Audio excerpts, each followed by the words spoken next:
Assalamualaikum warahmatullahi wabarakatuh. Alhamdulillahirabbil alamin wassalatu wassalamu ala sayyidil mursalin. Amma ba'du fa a'udzu billahi minasy syaithanir rajim. Bismillahirrahmanirrahim. Mohon ikutin saya. Assalatu wassalamu alayka ya Rasulullah.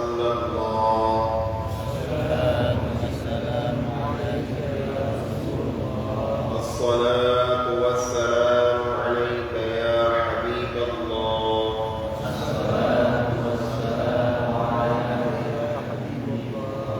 Assalatu wassalamu alayka ya Nabiyallah.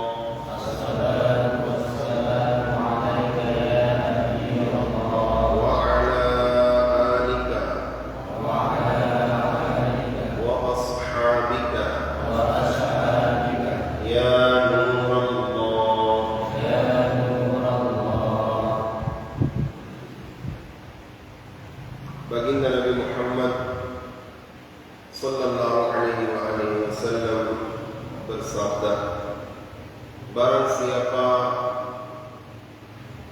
melupakan salawat kepadaku, maka dia seolah-olah melupakan jalan ke surga. Hendaklah kita memperbanyak salawat kepada baginda Nabi Muhammad sallallahu alaihi wasallam. Sallu ala Nabi Muhammad sallallahu ala sayyidina Muhammad wa ala alihi wa sahbihi ajma'in. Kita akan belajar dua poin, yaitu tentang Asyura dan satu PowerPoint lagi insyaallah kita akan belajar. Yang pertama, karena hari ini 12 Muharram sudah selesai, sudah mulai yang ke-13 Muharram, tahun baru. Saya ucapkan selamat tahun baru juga. Mudah-mudahan tahun ini membawa keberkahan kepada kita, dan mudah-mudahan kita juga dapat sukses untuk beribadah kepada Allah Subhanahu wa ta'ala. Tahun ini 1446. Jadi sudah 1400 tahun lebih baginda Nabi Muhammad sallallahu alaihi wasallam berhijrah dari Makkah al-Mukarramah ke Madinah al-Munawwarah. Tapi tahun Hijriah itu dimulai dari zaman Sayyidina Umar bin Khattab radhiyallahu ta'ala. Umar bin Khattab khalifah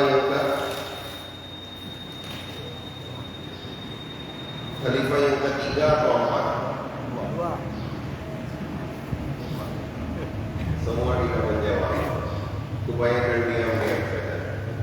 Khalifah yang ketiga atau empat? Umar bin Khattab. Dua. Masya Allah, tahu ya. Baik. Umar bin Khattab radhiyallahu ta'ala anhu, beliau yang memulai tahun Hijriah.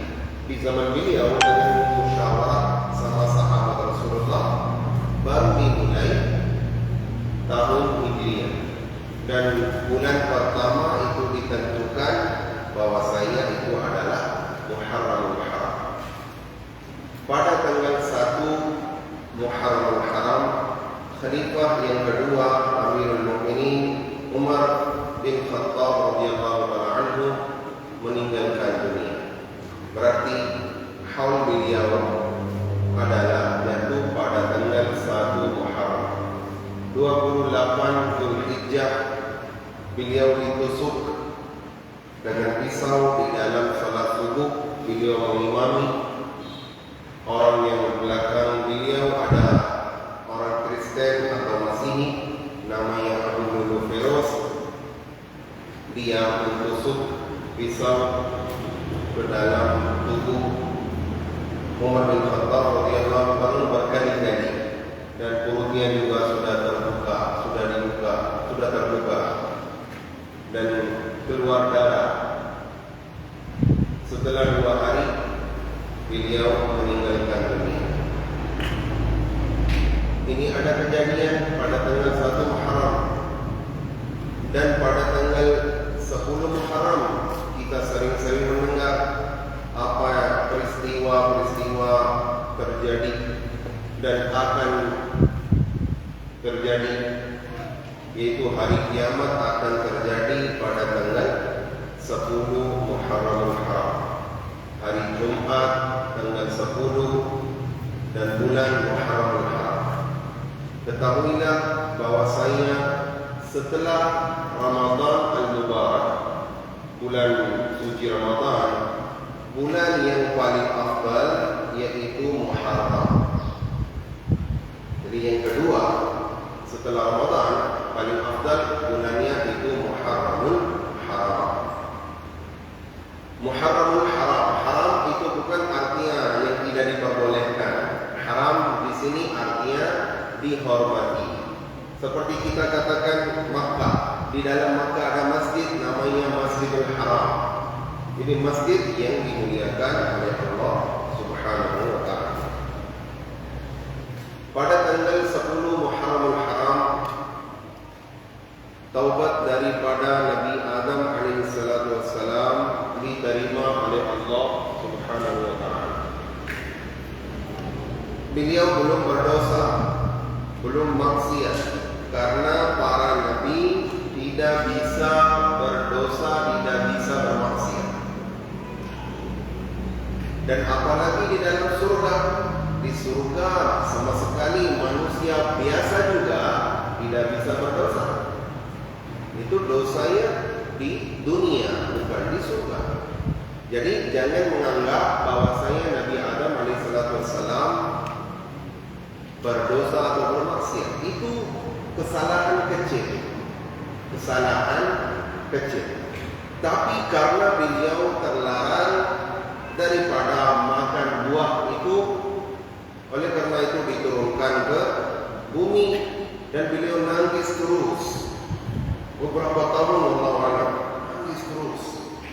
Terakhir pada tanggal 10 Muharram sudah diterima taubat daripada Allah Subhanahu wa taala.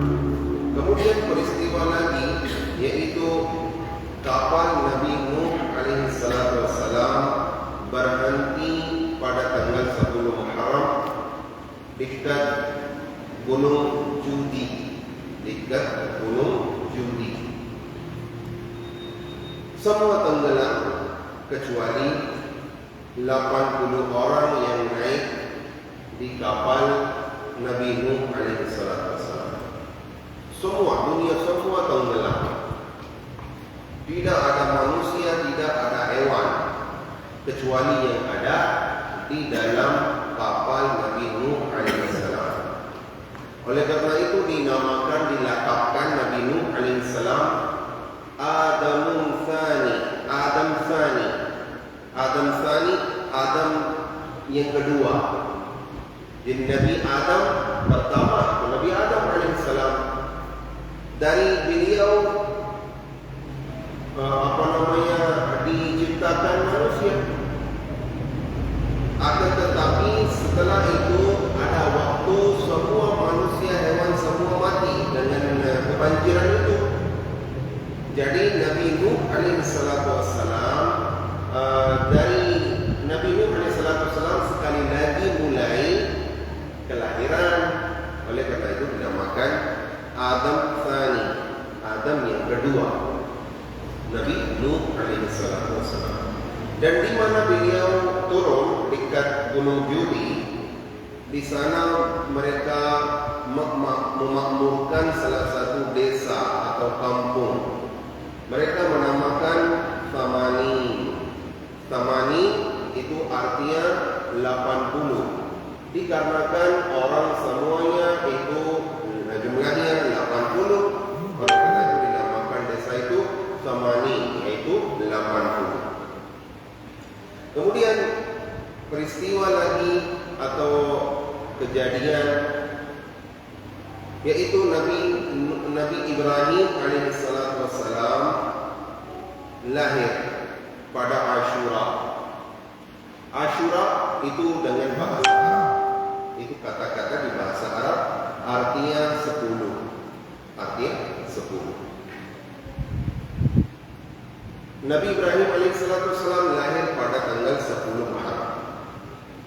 Nabi Isa alaihissalam lahir pada tanggal 10 dan dinaikkan ke atas ke bumi itu juga pada tanggal 10 Muharram al-Haram. Karena sebagaimana kita tahu bahwasanya dua nabi di bumi, dua nabi di langit masih hidup. Mereka belum meninggalkan dunia, masih hidup, walaupun tidak terlihat, disembunyikan oleh Allah Subhanahu wa Ta'ala. Allah Maha Kuasa. Tahu siapa? Siapa yang tahu? Bukan guru atau tunggu yang lain. Jamaah masjid. Siapa yang tahu 4 nabi? Oke, saya mengeluarkan suatu hadiah. Masya Allah, 50.000. Siapa yang mengabarkan bahwasanya 2 nabi di bumi, 2 nabi di langit masih hidup? 4 nabi. Sebutkan nama, ambil hadiah 50.000. Bagaimana? Biar kita sedikit bermain-main ya, supaya bosan hilang ya. Nah, bukan hanya sampai ke sana, penyampaian saja, biar kita sedikit bermain. Nah, ada yang tahu? Mungkin tahu tapi tidak berani untuk menyampaikan.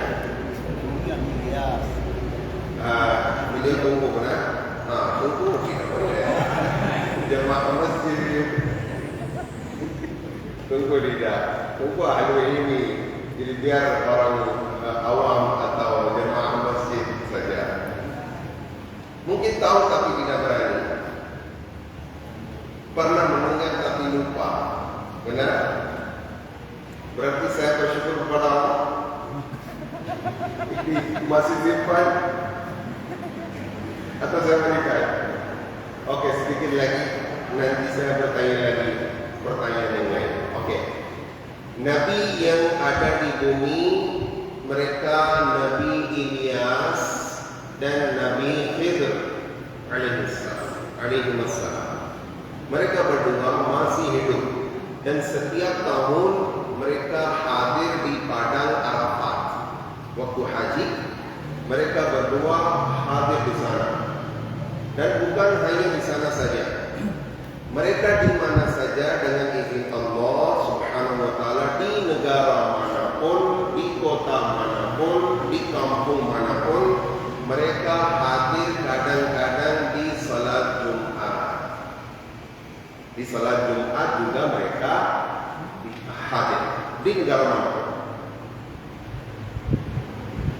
Dan 2 yang ada di atas langit, mereka Nabi Isa alaihissalam dan Nabi Idris alaihissalam.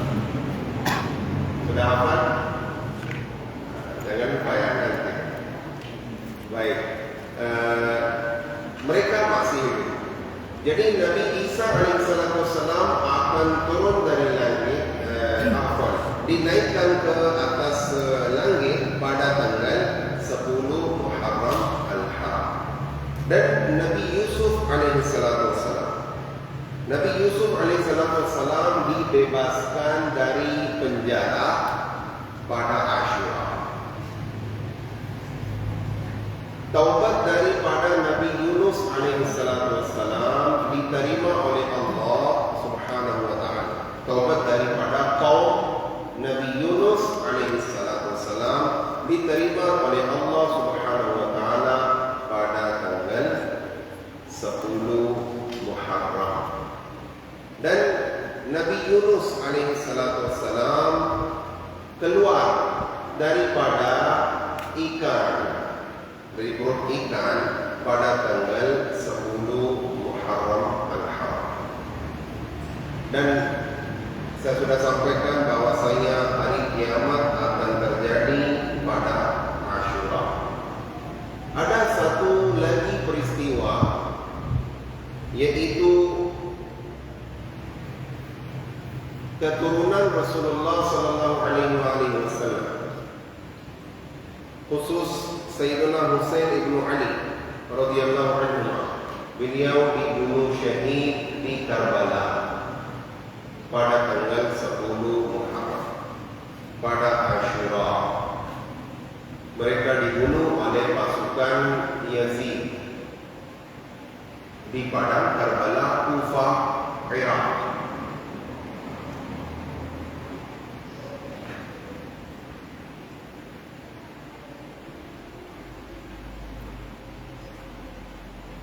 Ini sebagian sedikit sejarah tentang 10 Muharram dan Muharramul Haram dan 1 Muharram.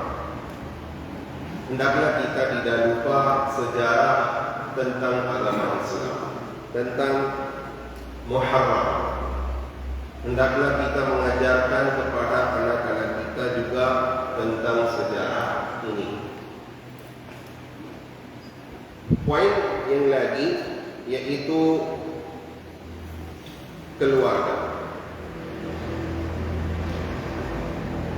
Bagaimana bisa kita memperlakukan sama keluarga kita? Ini kekurangan kita di seluruh dunia. Kekurangan kita di seluruh dunia di antara orang muslimin, mereka tidak memperlakukan yang benar sama keluarga, sama istrinya, sama anaknya. Ada yang memukulkan istrinya, ada yang marah-marah setiap hari kepada istrinya. Mari kita sedikit belajar yang diajarkan oleh Rasulullah sallallahu alaihi wasallam. Baginda Nabi Muhammad sallallahu alaihi wasallam mencintai kepada istri-istrinya.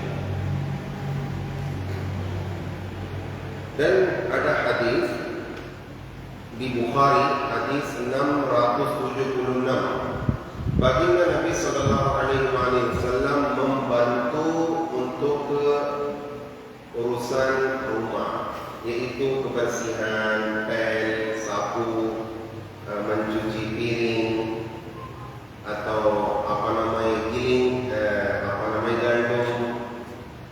Baginda Nabi sallallahu alaihi wasallam membantu. Beliau pemimpin para nabi, manusia yang paling afdal. Beliau membantu keluarga. Apakah kita malu? Apakah kita membantu atau tidak? Jika kita ingin membantu, hendaklah kita tidak malu. Karena itu salah satu sunnah Rasulullah sallallahu alaihi wasallam. Hendaklah kita berikan kecintaan kepada istri kita. Kecintaan ada kurang, oleh karena itu ada setiap hari ada berkelahi atau berantem atau marah-marah satu sama lain.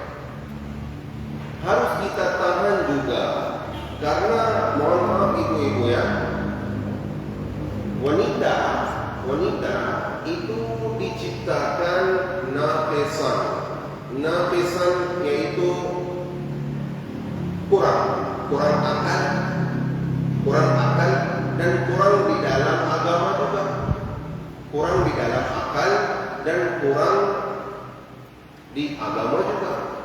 Karena mereka setiap bulan beberapa hari mereka tidak bisa salat sebab uzur, dan mereka kurang akal. Oleh karena itu baginda Nabi sallallahu alaihi wasallam mengajar kekerasan daripada istri. Bersabarlah. Jika dia berbicara banyak, dia marah-marah kepada suami, hendaklah suami bersabar. Saya ingat salah satu kisah. Salah satu orang mendengar bahwasanya salah satu wali min awliyaillah tinggal di kampung fulan. Beliau sudah pergi ke sana. Sudah sampai dengan bertanya-tanya di mana rumah fulan. Sudah sampai. Tuk. Assalamualaikum. Ada dari dalam jawaban daripada istri beliau. Ini siapa? Ini saya fulan. Saya ingin bertemu dengan wali min awliyaillah namanya fulan. Hah? Ini wali min awliyaillah, ini suami saya. Ini orang tidak bagus. Orang tidak ada akhlak. Orang ini, orang itu, dia mencaci maki kepada suaminya. Orang itu putus asa sedikit. Dia katakan bagaimana seperti ini. Saya datang dari jauh untuk bertemu dengan wali min awliyaillah. Padahal istrinya mencaci maki kepadanya. Bagaimana dia wali min awliyaillah? Dia berpikir. Terakhir beliau bersabar dan menunggu. Baik kapan saya bisa bertemu dengan beliau? Saya tidak tahu dia pergi ke hutan. Mungkin nanti datang lagi. Nanti akan pulang. Baik, dia menunggu. Pergi ke hutan. Bukan menunggu, pergi ke hutan. Di pertengahan jalan sudah melihat bahwasanya suami itu atau wali min awliyaillah, beliau kembali dengan singa. Beliau naik singa, bukan kuda, bukan unta, bukan keledai. Beliau naik singa. Beliau heran sekali. Apa ini? Beliau takut juga. Apabila beliau mendekati, beliau katakan jangan khawatir. Jangan khawatir. Anda sudah melihat keadaan saya di rumah. Bagaimana istri saya? Ya, saya sudah tahu, tapi saya berpikir-pikir banyak kenapa seperti ini. Subhanallah. Jawab ini terakhir itu penting sekali. Beliau katakan apa? Beliau katakan jika saya tidak menahan kesakitan daripada istriku, maka singa tidak mengikutiku. Jikalau saya tidak menahan kesakitan daripada istriku, maka singa tidak mengikuti kepadaku. Jadi singa biasanya dia makan orang siapapun. Dia makan, dia tidak mengikuti, tidak menjadi pengikut. Jadi dia langsung makan. Tapi dengan berkah ini, yaitu menahan kesakitan daripada istri, Allah Subhanahu wa taala menjadikan beliau wali min awliyaillah. Karena saya atau antum tidak bisa naik ke singa atau mendekati kepada singa. Jika ingin wafat, silakan. Jika kita ingin wafat, mati, ya kita mendekati. Tapi tanpa ini kita tidak ingin. Jadi kesakitan daripada istri kita harus menahan. Jika kita tidak menahan, itu rumah terpecah, yaitu talak. Sering-sering talak. Salah satu sebab. Ada sebab-sebab yang lain juga untuk talak. Tapi salah satunya sebab suami tidak menahan kesakitan daripada istri. Dan wanita membutuh kecintaan, tapi suaminya keras-keras, serius. Dari pagi sampai sore dia bekerja. Istri beliau, dia membesarkan anaknya, dia membersihkan rumah, pel, sapu, mencuci piring, mencuci baju, menggosok pakaian, capek. Kemudian suami ini tak pulang rumah,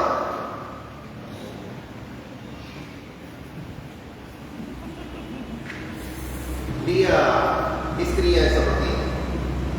Istri menjadi HP. Dia menunggu dari pagi sampai sore, tinggalkan aja untuk sebentar.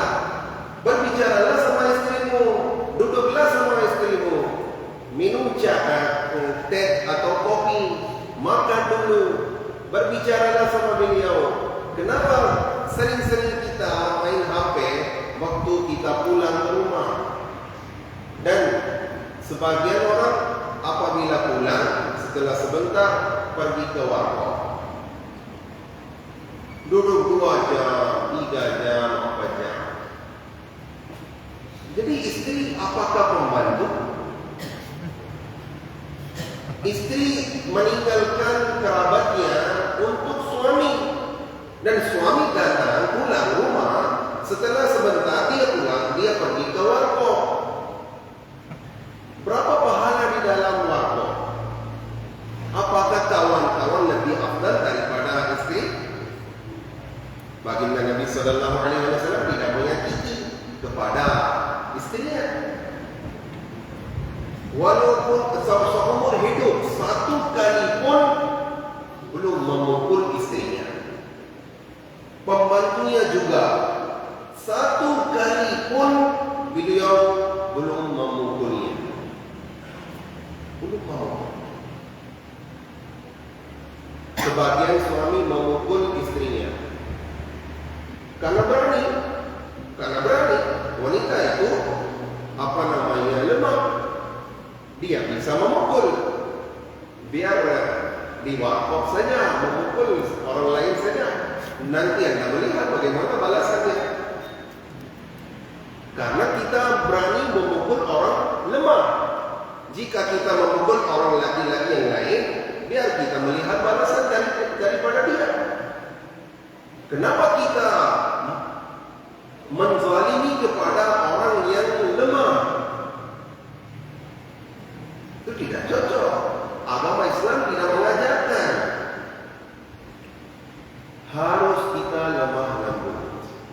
Kita berikan waktu. Kita berikan waktu kepada anak-anak kita, kepada istri kita. Jadi sekarang sudah pulang daripada kerja, mohon berikan waktu sedikit kepada istrimu.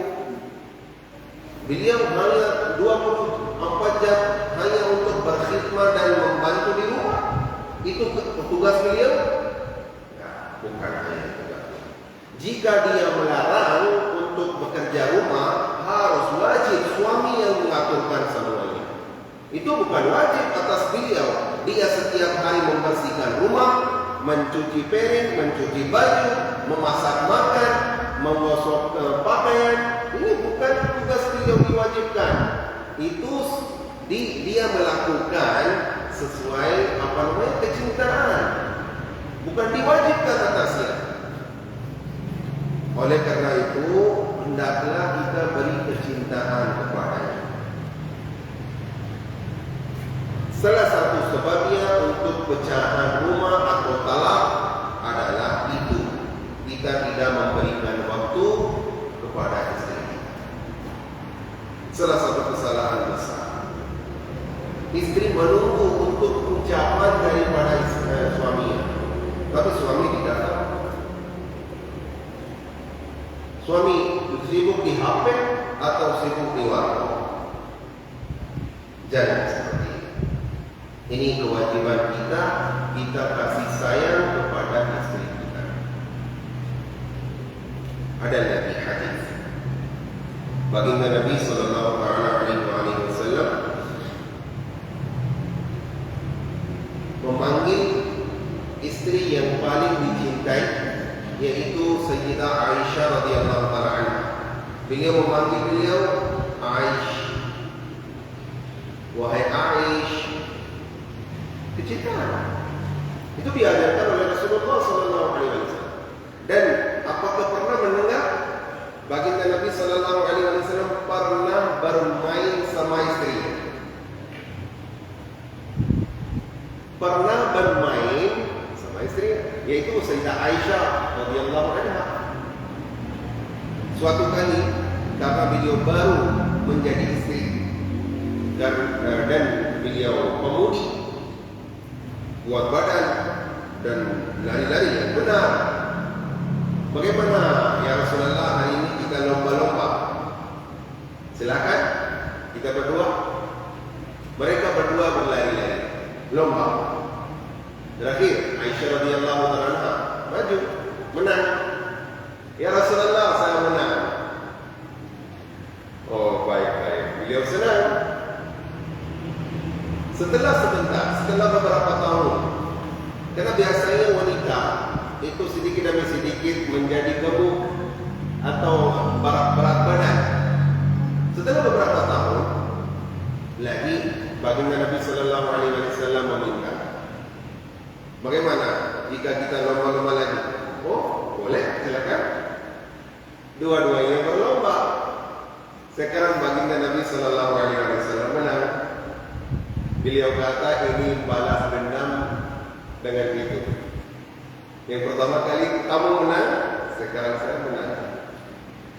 Jadi lihatlah bagaimana baginda Nabi Sallallahu Alaihi Wasallam memperlakukan sama istrinya, memberikan kecintaan, menyenangkan, senangkan hati mereka.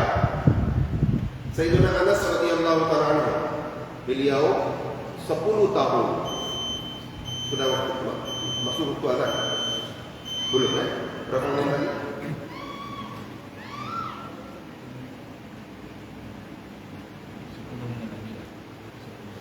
10 azan. Jadi pengajian kita lanjutkan terus ya. Tahan ya? Baik. Sallallahu alaihi wasallam Muhammad. Anas radhiyallahu ta'ala, beliau 10 tahun berkhidmat kepada baginda Nabi Muhammad sallallahu alaihi wasallam. Beliau katakan di antara 10 tahun satu kali pun baginda Nabi sallallahu alaihi wasallam tidak memukul saya, sehingga tidak bertanya bahwasanya urusan itu kenapa tidak dilakukan. Belum bertanya, kenapa kamu belum melakukan urusan itu? Lihatlah akhlak yang mulia sekali. Jika kita memberikan uang kepada pembantu kita, kita sering-sering marah-marah kepadanya. Kadang-kadang sebagian toke atau bos atau pemilik rumah, wanita atau bapak memukul pembantunya. Ini kezaliman. Ini sebagai menzalimi. Jangan seperti ini. Mohon tanah. Jika anda tahan atas kesalahan pembantumu, nanti mungkin insya Allah pada hari kiamat Allah mengampuni kesalahan kami, kesalahan kita. Kita tahan. Ada hadis lagi. Baginda Nabi Sallallahu Alaihi Wasallam ada istri-istri banyak. Beliau menjenguk satu persatu dan menunaikan hak-hak semua istri. Sekarang orang laki-laki ingin sekali pernikahan yang kedua, istri yang kedua, kemudian yang ketiga, kemudian yang keempat. Mereka ingin sekali, tapi mereka belum belajar bagaimana yang benar. Mereka belum menunaikan hak kepada istri pertama. Bagaimana yang kedua? Karena adatnya atau tentu juga bisa melihat suami, saya tidak mengkritikkan untuk istri yang kedua, istri yang ketiga. Jika sesuai syariat, silahkan. Tapi jika tidak bisa, tidak mampu sesuai Quran, jangan yang kedua. Harus jika anda menikah yang kedua, yang ketiga, harus sesuai syariat dan tunaikan hak semuanya. Di zaman ini sebagian orang sudah kaya, apabila ada uang banyak dia menikah lagi. Oke, silakan. Akan tetapi dia sekarang hanya tinggal sama istri yang kedua. Sudah sebulan, 2 bulan, 3 bulan, 6 bulan, dia tidak pergi lagi kepada istri pertama. Apakah itu tidak menzalimi? Apa faedahnya untuk istri yang kedua? Nanti pada hari kiamat tidak akan menjawab di hadapan Allah. Dan pada hari kiamat, orang yang tidak melakukan pengadilan di antara dua istri, dia datang seperti ini. Dia seperti ini. Dan semua orang akan melihat dan mengetahui bahwasanya orang ini tidak melakukan pengadilan di antara dua istri. Jadi kerinduan, keinginan itu ada 2 istri, 3 istri. Tapi pengadilan atau hukum-hukum syar'i kita tidak mengetahui. Kita belum belajar. Itu tidak enak. Belajar dulu, ada kemampuan sesuai nafkah, sesuai yang rumah dan yang lain-lain sebagainya. Silakan. Jika tidak mampu, mohon jangan. Karena kita menjadi seperti orang menzalimi. Karena menzalimi bukan kita memukul atau kita membunuh salah satu orang. Itu sebagai kezaliman. Bukan. Jika kita tidak memberikan pengadilan, mengadil kepada istri kita, itu juga menzalimi. Jadi hendaklah kita memperhatikan di dalam keluarga. Dan suami itu yang sudah menikah lagi, dia tidak memberikan nafkah kepada istri pertama. Dia nunggu di dalam rumah, tidak ada sembako, listrik, gas, yang lain sebagainya, hajat-hajat yang lain, keperluan-keperluan yang lain. Suami itu hanya rindu dan hanya ingin menikah yang kedua, tidak memberikan nafkah kepada istri pertama. Dan anak-anak juga dari istri pertama, mereka menunggu, ayah kami kapan datang, kami ingin, kami rindu kepada ayah kami. Tapi suami itu tidak melakukan, tidak kembali atau terlambat. Tidak bagus, tidak enak. Harus kita melakukan sesuai syariat. Kemudian baginda Nabi sallallahu alaihi wasallam, itu hadis di dalam Muslim, hadis nomor 3591. Apabila baginda Nabi sallallahu alaihi wasallam masuk ke rumah yang suci, awal urusan paling pertama beliau melakukan siwak, kebersihan, sebagai berkebersihan. Dan ini akhlak juga. Ini akhlak juga dan kebersihan juga sama istri kita. Jika ada kebauan dan mulut kita, kawan kita juga menjauh daripada kita, apalagi istri kita. Jadi kebanyakan orang merokok. Mereka tidak membersihkan mulutnya, langsung masuk rumah atau masuk rumah Allah. Mohon maaf, minta maaf sekali. Merokok itu diperbolehkan syariat, tidak dosa.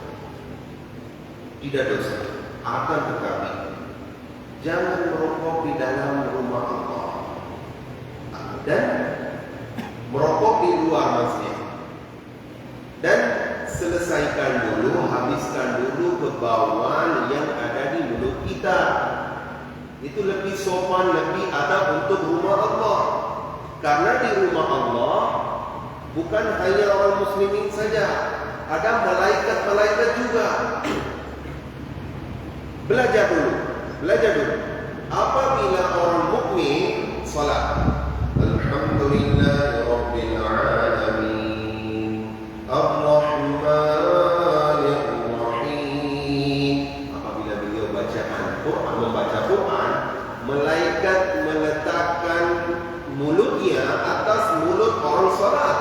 dan mendengar Quran. Tapi malaikat jika mendapatkan kebawaan daripada mulut orang salat, beliau menjauh daripada orang itu. Karena malaikat itu tersakiti daripada kebawaan. Jadi itu adab untuk rumah Allah. Merokok di luar masjid. Di luar masjid karena itu uap ya. Uap itu tersebar jika kita merokok di dalam masjid itu. Karena wanita-wanita kebanyakan, saya kira semua tidak merokok. Dan uap itu tersakiti kepada mereka. Dan orang-orang laki-laki juga kebanyakan tidak merokok. Jika kita merokok di dalam masjid, orang laki-laki juga tersakiti, malaikat juga tersakiti. Oleh karena itu minta maaf sekali, merokok di luar masjid saja. Dan di luar juga tempat yang cocok supaya kita tidak menyakiti kepada yang lain dengan uapnya. Di bandara-bandara juga tempat khusus, bukan setiap tempat kita bisa merokok. Benar? Ada tempat khusus. Jadi di bandara pun ada tempat khusus untuk merokok, dan tidak boleh di setiap tempat di bandara merokok, apalagi di dalam masjid. Itu juga hendaklah kita memperhatikan. Ya, jadi apabila kita masuk ke rumah, hendaklah kita berwudu, kita melakukan siwak supaya kebauan itu hilang daripada mulut kita.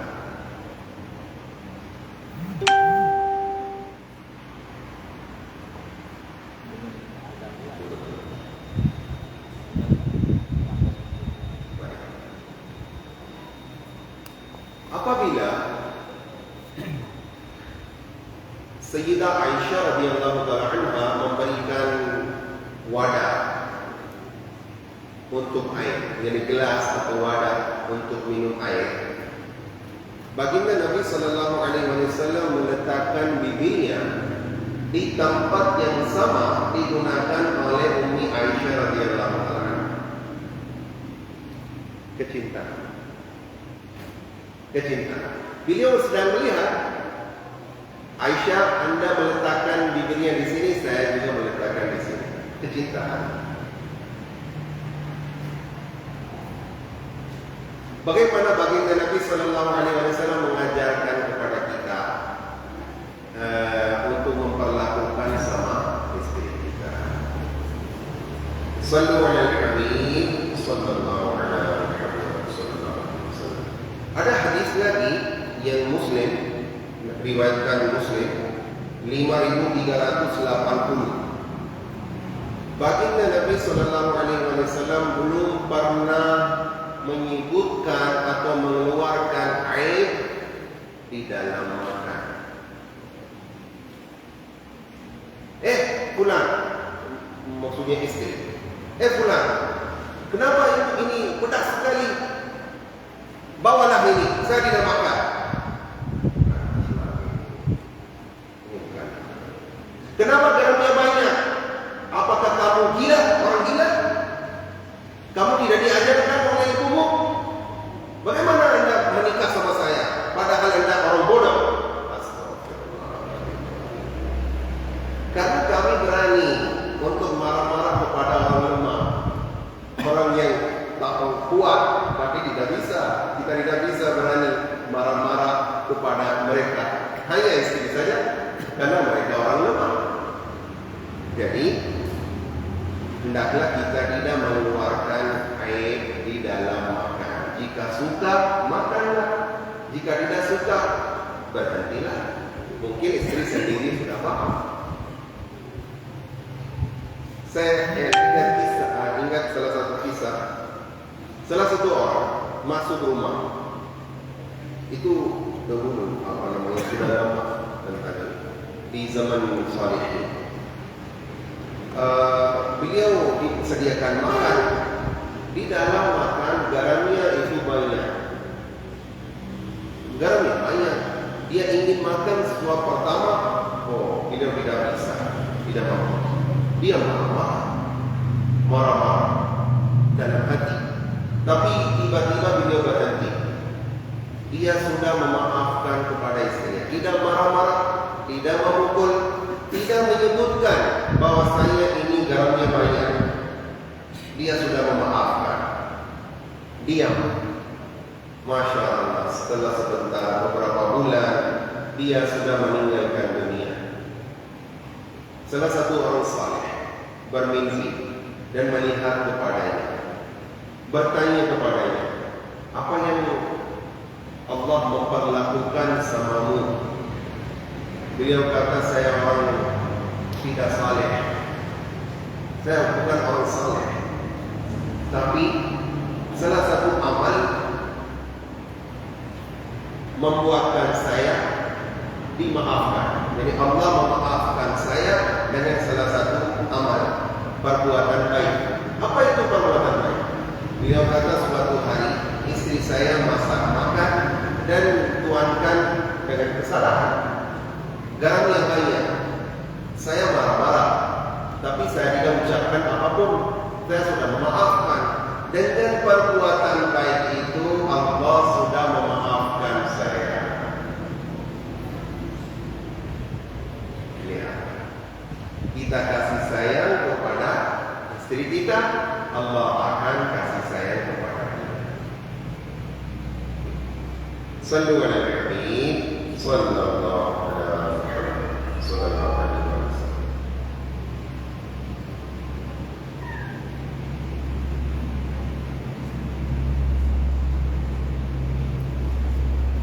Baginda Nabi sallallahu alaihi wasallam kadang-kadang meletakkan kepala yang suci atas paha, atas paha Sayyidah Aisyah radhiyallahu anha dan tidur. Mungkin antum pernah pertama kali mendengar seperti ini, tapi itu hadis. Saya sampaikan hadis, ada referensi juga. Itu baginda Nabi sallallahu alaihi wasallam mengajarkan kepada kita bagaimana kita memperlakukan sama istri kita. Baginda Nabi sallallahu alaihi wasallam mencintai sekali kepada istri-istri, yaitu kekurangan kita. Minta maaf sekali, minta maaf sekali, minta maaf. Sebelum sebagian, bukan semuanya, sebagian istri mencari suami yang lain. Kenapa? Karena suami tidak berikan waktu. Selalu suami sibuk sama kawannya, sibuk di bisnis, sibuk di dagang, sibuk di luar, tidak memberikan waktu kepada istri.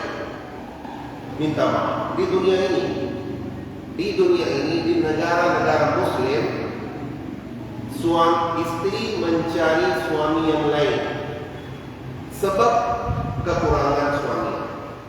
Sebab kekurangan suami. Minta maaf sekarang. Saya ada contoh-contoh. Saya sudah melihat juga. Suami juga heran. Dia bertanya kepada saya, Syekh, bagaimana tentang ini? Istri saya sedang mencari suami yang lain. Saya bertanya, sebab? Dia katakan, saya sibuk di urusan saya, sibuk di dagang bisnis. Maksudnya Anda tidak memberikan waktu kepada istrimu yang benar-benar. Jadi harus dia mencari suami yang lain. Itu salah satu, saya sudah sampaikan, sebab untuk cerai. Di zaman ini, apakah pernikahan itu mudah? Khusus di Aceh. Orang mencari mahar 20 mayang, 30 mayang, mencari di Brunei, mencari di Malaysia. Kenapa pergi? Saya mengumpulkan uang untuk mahar 20 mayang. Setelah itu baru menikah. Sudah mengumpulkan 3 tahun, 4 tahun, mengumpulkan mayang. Ya Allah, musibah itu. Kemudian setelah 3 tahun, 4 tahun menikah, sudah menikah, Kadang-kadang antum juga melihat setelah setahun sudah cerai. Astagfirullahaladzim. Suami itu dikasih sayang sekali. 4 tahun berusaha untuk mengumpulkan mayam. Setelah pernikahan 1 tahun sudah cerai. Itu ada sebab-sebab beda-beda. Sebab beda-beda. Wallahu a'lam sebabnya apa. Tapi salah satu kekurangan daripada suami. Bukan semua kekurangan daripada istri. Iya, ada kekurangan daripada istri juga. Bukan hanya laki-laki yang bersalah. Istri-istri juga bersalah. Mungkin sebab mereka juga. Tapi salah satu sebab karena topik judul saya tentang suami. Oleh karena itu saya memperbanyak berbicara tentang suami. Ibu pun sedang senang sama saya. Nanti mereka undang lagi saya di sini. Jadi harus kita berpikir dengan benar, pelan-pelan, dengan lemah lembut, jangan marah-marah, jangan cepat marah. Karena pernikahan itu bukan mudah. Setelah bersungguh-sungguh kita mengumpulkan mayam, kemudian kita menikah, setelah itu 1 tahun, 2 tahun, 3 tahun cerai, saya bersedih sekali. Saya sendiri bersedih sekali. Dan mohon maaf, ibu-ibu juga ada di sini, ayah-ayah, bapak-bapak juga ada di sini. Ini ada permintaan sedikit. Ini permohonan sedikit. Mohon kasih sayang kepada menantu Anda untuk mengurangi mahar. Minta maaf. Ini hanya permintaan saja, permohonan saja, supaya itu walaupun kita menyampaikan dengan cara bercanda, tapi jika dikurangkan mahar, banyak orang dijaga daripada dosa.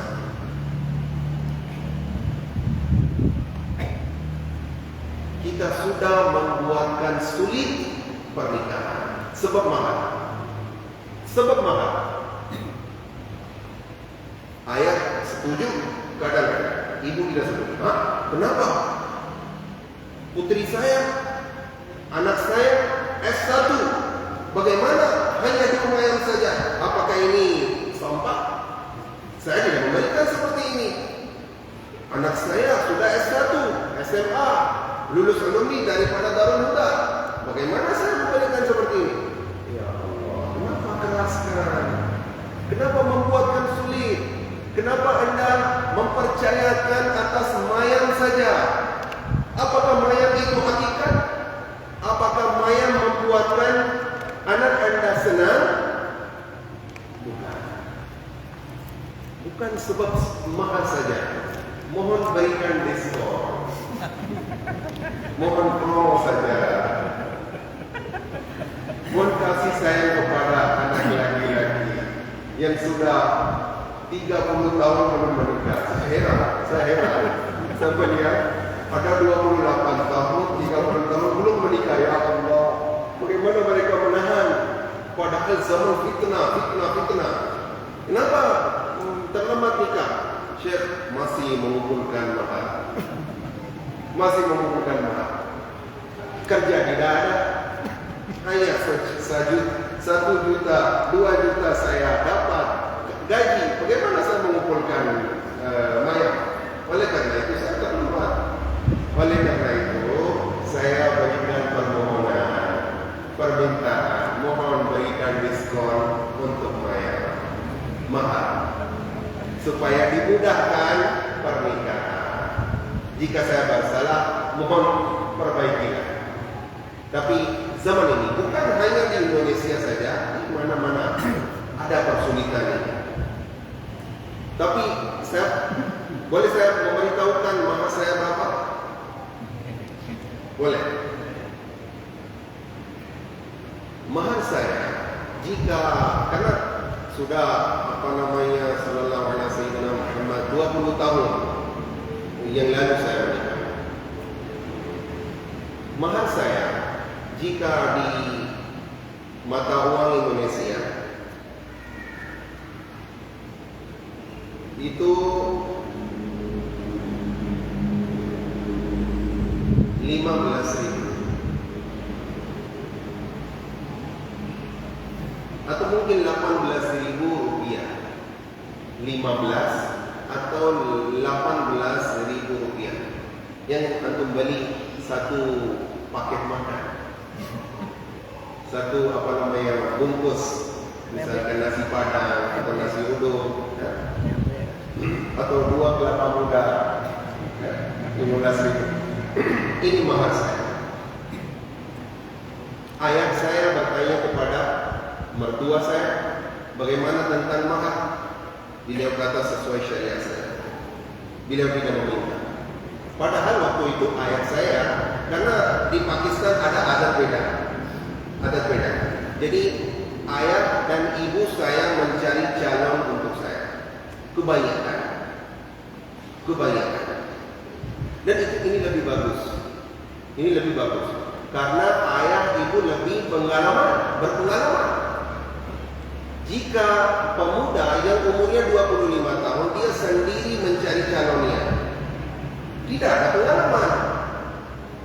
Dan calon atau itu wanita, perempuan juga sendiri mencari calon untuk diri dia sendiri.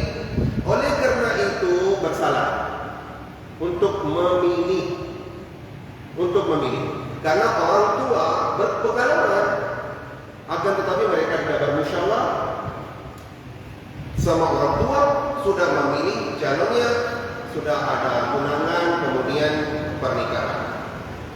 Baru tahu, oh masalah ini.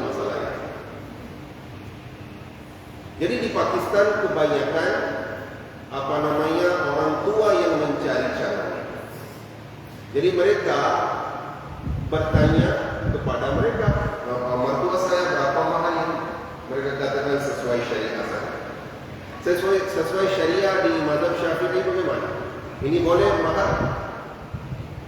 Boleh. Mohon ini saja. Ibu-ibu mohon. Karena saya tidak ingin menikah lagi. Saya ingin untuk anak pemuda-pemuda. Jadi saya kasih sayang kepada anak pemuda yang sudah umurnya 22 tahun, 25, 26, masih nangis, bersedih, kapan saya menikah? Apabila mereka menikah 32 tahun, 34 tahun, umur mereka menjadi 45 tahun, baru anak menjadi 10 tahun. Tidak benar. Dan apabila dia sudah menjadi tua, anak beliau menjadi baru balik. Jadi mohon kasih sayang kepada umat Islam, khusus umat laki-laki. Mudah-mudahan dimudahkan mahalnya. Sallu ala Habib sallallahu alaihi wasallam. Ada 2 hadis, setelah itu kita menyelesaikan. Kita akhiri. Baginda Nabi sallallahu alaihi wasallam bersabda, hadis Bukhari, hadis nomor 55. Menghabiskan atau menginfakkan uang untuk istri dan anak itu sebagai pahala. Menghabiskan uang untuk istri dan anak kita itu dapat pahala.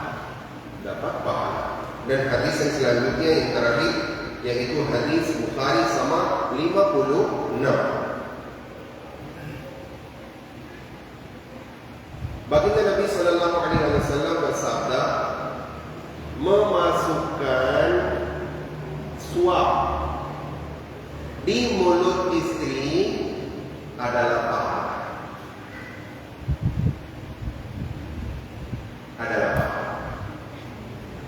Memasukkan suap di mulut istri adalah pahala. Ini pelajaran daripada agama Islam. Baginda Nabi sallallahu alaihi wasallam mengajarkan. Mudah-mudahan kita mengamalkan. Insya Allah kita mengamalkan. Insya Allah. Sebagian saudara kita minum air dengan kiri. Saya melihat sebagian, bukan semuanya, minum dengan kiri. Bagaimana tentang ini? Pendapat? Tidak dosa. Tapi apakah sopan? Apakah adab? Tidak. Baginda Nabi sallallahu alaihi wasallam minum dengan kanan, tangan kanan, ya, bukan dengan kiri. Dengan kiri syaitan yang meminum.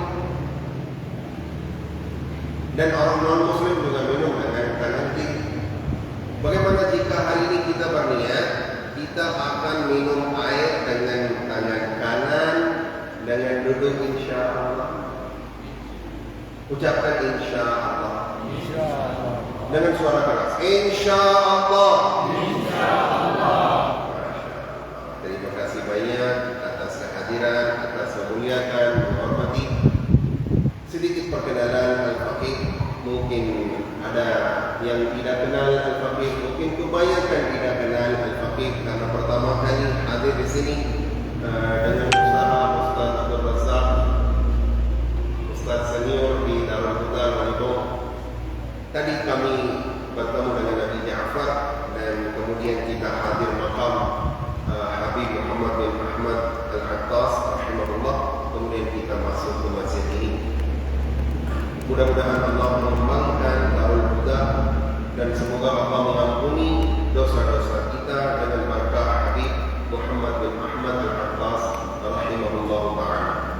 Al-Faqih namanya Muhammad Yasin Al-Qadiri. Saya murid kepada tarikat, kepada Sultanul Auliya Syekh Abdul Qadir Al-Jilani. Bertasawuf Imam Muhammad Al-Ghazali rahmatullahi ta'ala. Kami organisasi dari organisasi Da'wat Islami Internasional yang berakidah Ahlus Sunnah wal Jamaah, akidah Maturidiyah, akidah Asy'ariyah.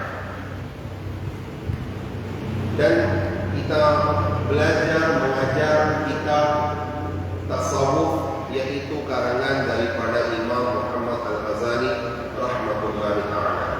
Ihya Ulumuddin, Minhajul Abidin, Bidayatul Hidayah, Mukashafatul Qulub, Kimya'us Sa'adah, dan yang lain-lain sebagainya.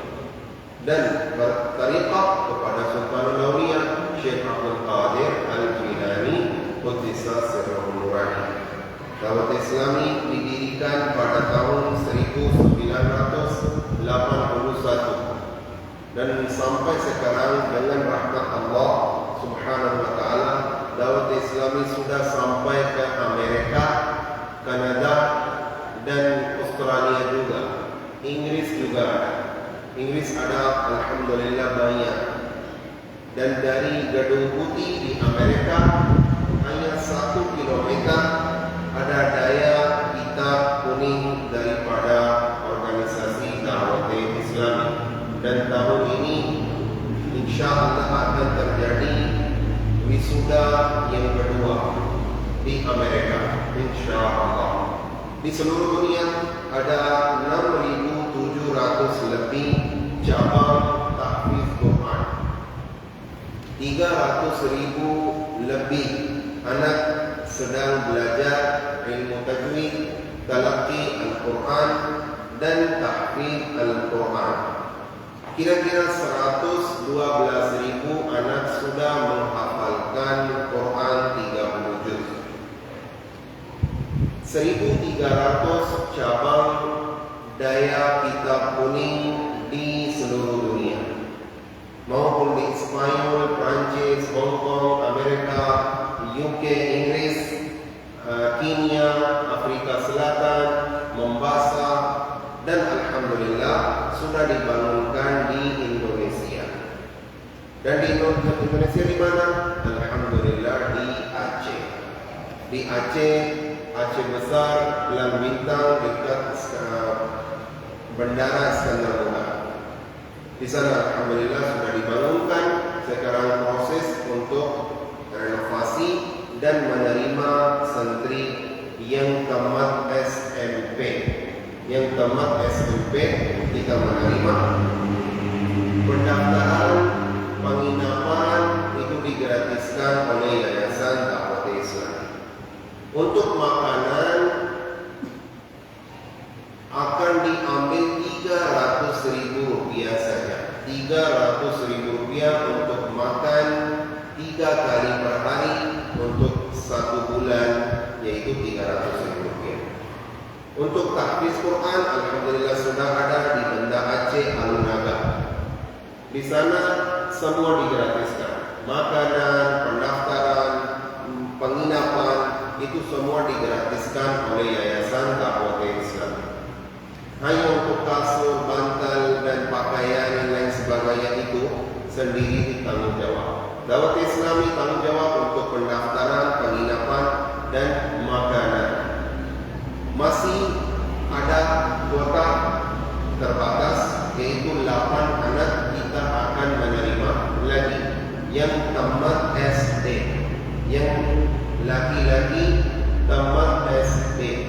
InsyaAllah untuk perempuan ada rencana tahun depan akan mulai di Aceh, di Banda Aceh. InsyaAllah sekarang dimulai untuk laki-laki saja. Alhamdulillah dari Aceh Timur 4 atau 5 anak alhamdulillah sudah ada di Banda Aceh sedang belajar talaqi Al-Quran, ilmu tajwid, kemudian tahfiz Al-Quran. Jika ada anak laki-laki tamat SD, silakan daftarkan saja. Hubungi dulu sama Ustaz Dr. Razak atau Tungku Rajul di sini supaya antum mendapatkan rincian atau detail yang lain. Dan untuk kitab kuning bisa juga untuk mendaftarkan dan hubungi sama Tungku Rajul dan Ustaz Abdul Razak tentang Jami'atul Madinah Daya Kitab Belang Bintang. Dan terakhir, dakwah Islami alhamdulillah ada program-program banyak. Bukan hanya daya tahfiz atau daya kitab. Daurah juga ada. Daurah untuk taksim salat, taksim Al-Quran, tasawuf, fikih dasar, akhlak dan yang lain sebagainya. Itu diajarkan selama 2 bulan, 63 hari. Pada tanggal 15 Agustus akan mulai di Banda Aceh, di Aceh Besar, di Daya Jami'atul Madinah. Kemungkinan besar dari Thailand, Fatani akan ikut orang untuk belajar daurah. Dan dari Malaysia juga mungkin datang sebagian orang untuk belajar daurah. Selama 2 bulan makanan, penginapan juga disediakan oleh Yayasan Dakwah Islami Indonesia. Mari kita ikut dan kita memperbaiki, belajar taksim salat, taksim Al-Quran. Dan guru-guru siapa yang mengajar? Itu mungkin ada yang berpikir, alhamdulillah guru-guru dari Aceh, misalkan dari Mudi, dari Darul Huda Lamipong, dari Abu Kutakrong, mereka yang akan belajar di daya kita. InsyaAllah jika ada anak yang tamat SMP atau tamat SD, silahkan daftarkan untuk mengajar mereka ilmu agama. Terima kasih banyak. Wabillahi taufiq wal hidayah. Assalamualaikum warahmatullahi wabarakatuh.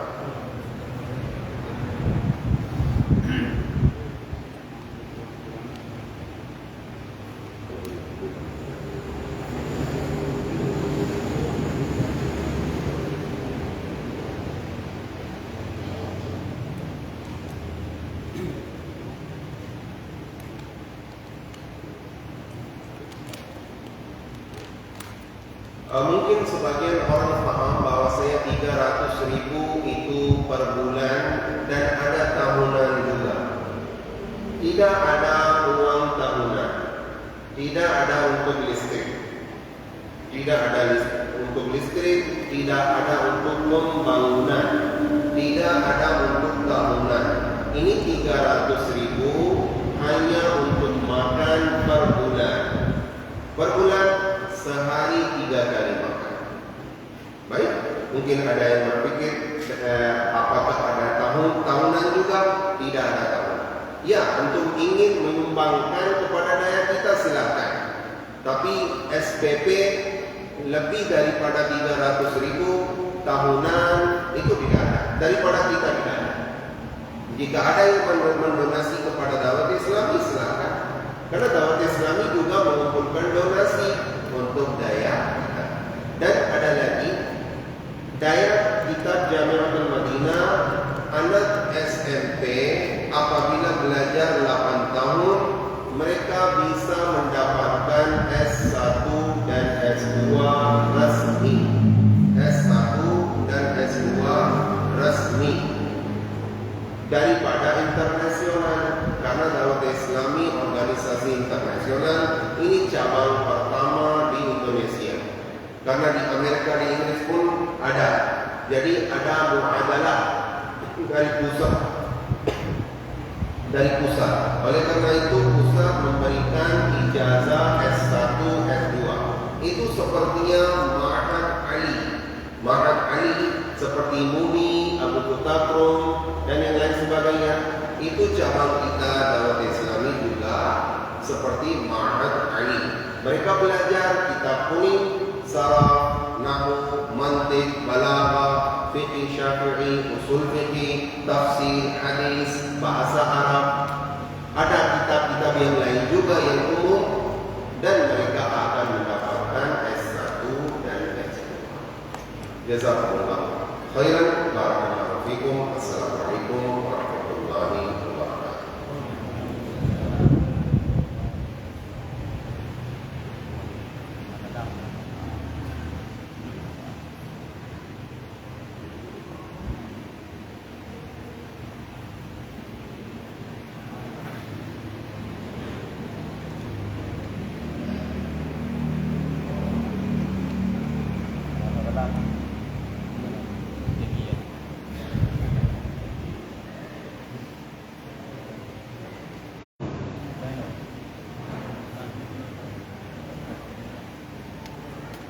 Allah